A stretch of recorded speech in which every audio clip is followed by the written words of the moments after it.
Hi കൂട്ടുകാരെ, നമ്മൾ പണ്ടൊക്കെ കേട്ടിട്ടില്ലേ ഒരു ബുദ്ധിമാനായ കാക്കയുടെ കഥ? പണ്ട് ഒരു വേനൽക്കാലത്ത് ഒരു തുള്ളി വെള്ളം പോലും കിട്ടാതെ ഒരു കാക്ക അന്വേഷിക്കുന്നുണ്ടായിരുന്നു. ആ വെള്ളത്തിന് വേണ്ടി അത് അന്വേഷിച്ച് അവസാനം ഒരു കുടിലിൻ്റെ അടുത്ത് ഒരു കുടം ഉണ്ടായിരുന്നു. ആ കുടത്തിനകത്ത് ഒരിച്ചിരി വെള്ളം ഉണ്ടായിരുന്നു. പക്ഷേ അതിന് കുടിക്കാൻ പറ്റിയില്ല. എന്താണെന്ന് വെച്ചാൽ അത് ഇച്ചിരിയും വെള്ളമേ ഉള്ളായിരുന്നു. അതുകൊണ്ട് തന്നെ ആ ബുദ്ധിമാനായ കാക്ക അവിടെ കിടന്ന കുറച്ച് കല്ലൊക്കെ എടുത്ത് അതിനകത്തോട്ടിട്ടു. അങ്ങനെ വെള്ളം പൊങ്ങി പൊങ്ങി വന്ന് അവസാനം അത് കുടിച്ച് അത് സന്തോഷമായിട്ട് പറന്നുപോയി.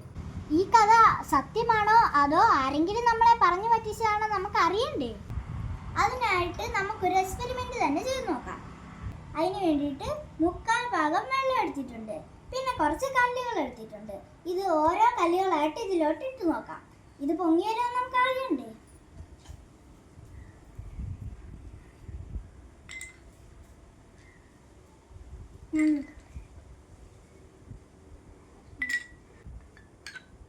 അത് ശരിയാണ്.